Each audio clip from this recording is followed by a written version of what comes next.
Hello বন্ধুরা, আমি তো স্কুল থেকে এসে অবাক হয়ে গেলাম।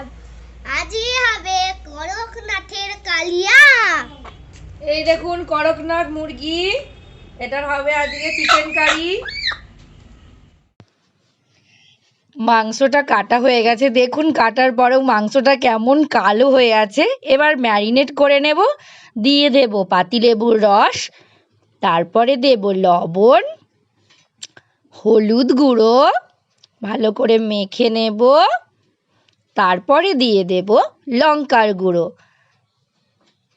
লঙ্কার গুঁড়োটাকে ভালো করে মেখে নিয়ে তারপরে দিয়ে দেব অল্প একটু সর্ষের তেল, দিয়ে আধ ঘন্টা ম্যারিনেশন করে রেখে দেব। এবার কড়াইয়ে দিয়ে দেব তেল, আলুগুলো লাল লাল করে ভালো করে ভেজে নেব। আলুগুলো দেয়া হয়ে গেছে, এবার ভালো করে ভেজে নিই। তারপরে একে একে আলুগুলো তুলে নেব। তারপরে ওই তেলেই দিয়ে দেব গোটা গরম মশলা, তেজপাতা, রসুনটা হালকা লাল লাল হলে এবার দিয়ে দেব পেঁয়াজ কুচি। স্বাদের জন্য দিয়ে দিলাম অল্প একটু চিনি। ভালো করে পেঁয়াজটাকে হালকা লাল লাল করে ভেজে নেব। তারপরে ওতে দিয়ে দেব টমেটো কুচি। টমেটোটা হালকা করে নেড়ে চেড়ে দিয়ে দেব আদা বাটা নেড়ে এবার দিয়ে দেব সেই চিকেনটা, যেটা ম্যারিনেট করে আগে থেকে রেখেছিলাম আধ ঘন্টা। এবার ঢাকা দিয়ে চিকেনটাকে সেদ্ধ করে নেব।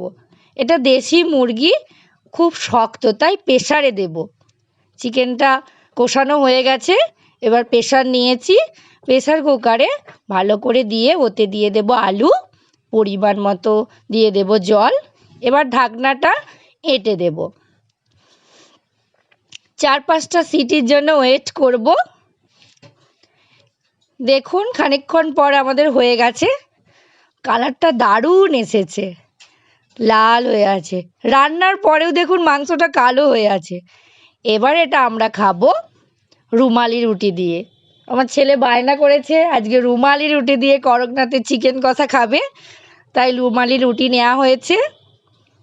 দেখুন মাংসটা খালি দেখুন, রান্নার পরেও দেখুন পুরো কালো হয়ে আছে। এবার আমি একটা খেয়ে দেখবো রুমালি রুটি দিয়ে আর করকনাথের চিকেন কষা দিয়ে।